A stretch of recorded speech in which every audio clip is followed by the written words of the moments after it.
আসসালামু আলাইকুম প্রিয় দর্শক, আপনাদের সামনে এখন খুব গুরুত্বপূর্ণ একটি মেডিসিন অ্যাগনাস কেস্ট নিয়ে আলোচনা করব। এটি মেডিসিনের পঞ্চম পর্ব। অ্যাগনাস কেস্ট মেডিসিনটি সাধারণত দুটি ক্ষেত্রে ব্যবহৃত হয়: এমন যুবক যাকে দেখতে বৃদ্ধের মতো লাগে এবং স্তন্যদাত্রী মা।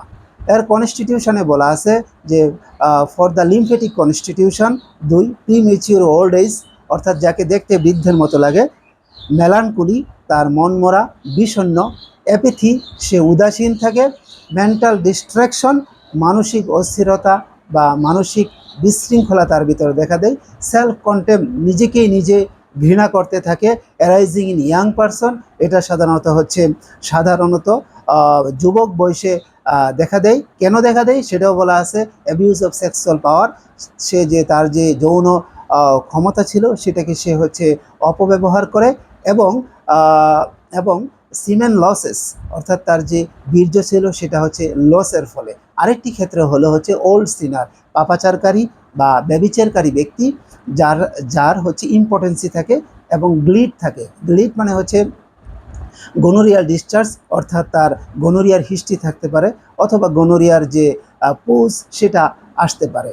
এটা সাধারণত দেখা দেয় ইন আনমেরিড পারসন, অবিবাহিত ব্যক্তি। সেই ব্যক্তির সাথে থাকে নার্ভাস ডিবিলিটি, অর্থাৎ স্নায়বিক দুর্বলতা থাকে। তাহলে কনস্টিটিউশনে যদি আমরা কনস্টিটিউশনটারই যদি সামারি করি, তাহলে দেখা যায় যে অবিবাহিত যুবক যার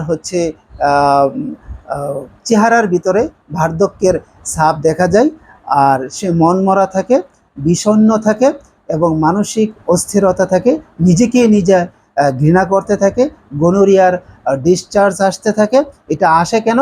তার যে যৌন যে শক্তি ছিল সেটার সে অপব্যবহার করে, অথবা তার যে বীর্য ছিল সেটা কোনো কারণে যদি লস হয়, এই কারণে হতে পারে। মেন্টাল জেনারেলে দেখা যায় অ্যাবসেন্ট মাইন্ডেড থাকে, অর্থাৎ অন্যমনস্ক থাকে। রিডিউসড পাওয়ার অফ ইনসাইট, তার যে বোধশক্তি, বোঝার ক্ষমতা সেটা নষ্ট হয়ে যায় এবং সে কোনো কিছু স্মরণ করতে পারে না। কোনো কিছু যদি পড়ে বা শুনে তাহলে তার দুইবার পড়তে হয় বা শুনতে হয়, আদারওয়াইজ সে সেটাকে রিকালেক্ট করতে পারে না। এই সিমটমটা ফসফরিক অ্যাসিড, লাইকোপোডিয়াম, সিপিয়াতে দেখা যায়। মেল রিপ্রোডাক্টিভ সিস্টেমে দেখা যায় কমপ্লিট ইম্পটেন্সি, অর্থাৎ সম্পূর্ণভাবে ধ্বজভঙ্গ, রিল্যাক্সেশন, তার যে যৌনাঙ্গটা বা পেনিসটা এটা খুবই শিথিল হয়ে যায়। ফ্লেসিডিটি, এটা ঝুলে পড়ে।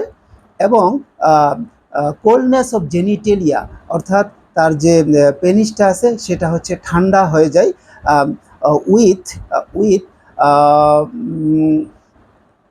No desire and no sexual power, তার কোনো ইচ্ছা এবং যৌন ক্ষমতাও থাকে না। এই সিমটমটা ক্যালাডিয়াম সেক এবং সেলেনিয়ামেও পাওয়া যায়। সাথে ইম্পর্টেন্সির সাথে রিকারেন্ট অ্যাটাক অফ গনোরিয়া, তার বারবার গনোরিয়ার অ্যাটাক থাকে। গ্লিড থাকে, গ্লিড গনোরিয়ার যে ডিসচার্জ, এটার সাথে গ্লিড থাকে। অনেক সময় গ্লিড দেখা যায় কিন্তু তার কোনো যৌন ক্ষমতা, যৌন আকাঙ্ক্ষা থাকে না। অথবা মেল রিপ্রোডাক্টিভ সিস্টেমে আরেকটি সিমটম দেখা যায়, সেটা হলো bad effect of suppressed gonorrhoea. তার যদি কোনো কারণে গনোরিয়া সাপ্রেস হয়, এর ফলে যদি কোনো সমস্যা হয়, সেক্ষেত্রেও এই মেডিসিনটা ব্যবহৃত হয়। এই সিমটমটি মেডোরি নামে আছে। ফিমেল রিপ্রোডাক্টিভ সিস্টেমের ক্ষেত্রে দেখা যায় যে কোনো স্তন্যদানকারী মায়ের suppressed of milk secretion or reduced of milk secretion or deficient of milk secretion, এই দুটো ক্ষেত্রে ব্যবহৃত হয়। অর্থাৎ তার যে স্তনের দুধ আছে সেটা কমে যেতে পারে, অথবা সেটা কোনো কারণে বন্ধ হয়ে যেতে পারে। আর সেই সময় তার মনটা খুবই মনমরা থাকে এবং সে বলতে থাকে আই উইল ডাই, আমি মারা যাব। এই সিমটমগুলি লেককেন, লেগডিফ্লোর, এসাফোইটিডাতেও পাওয়া যায়। ফিমেল রিপ্রোডাক্টিভ সিস্টেমে আরেকটি সিমটম দেখা যায়, সেটা হলো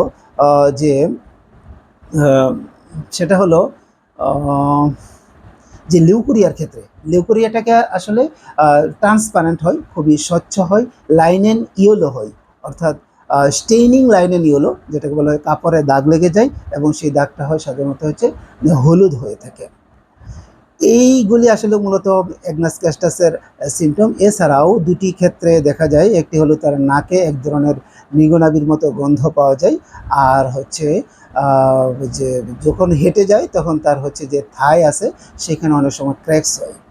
তো এই মেডিসিনটার যদি আমরা সামারাইজ করি তাহলে এখানে দেখা যায় এই মেডিসিনটা হচ্ছে অবিবাহিত যুবকের ক্ষেত্রে ব্যবহৃত হয়। সেই যুবকটাকে বৃদ্ধের মতো লাগে, সে হচ্ছে তার যৌন ক্ষমতা এবং বীর্যটাকে ক্ষয় করার ফলে তার ভিতরে এক ধরনের মনমরা, বিষণ্ণ, উদাসীন এবং নিজেকে নিজে ঘৃণা করতে থাকে, মানসিক অস্থিরতা দেখা যায় এবং তার গনোরিয়া আক্রান্ত হওয়ার হিস্ট্রি থাকে।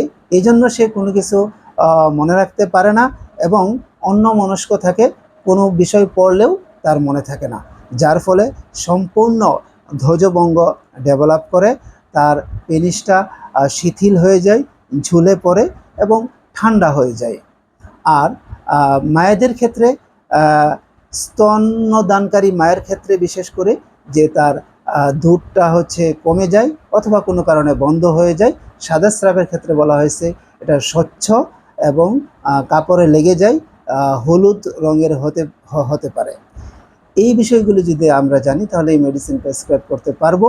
তবে রিলেশনের ক্ষেত্রে বলা আছে যে এই মেডিসিনটা যৌন ক্ষমতা এবং যৌন ইচ্ছা কারো কমে যাওয়ার ফলে এরপরে সেলেনিয়াম এবং ক্যালাডিয়াম সেক মেডিসিনটা সাধারণত ব্যবহৃত হয়। সবাই ভালো থাকবেন। আসসালামু আলাইকুম।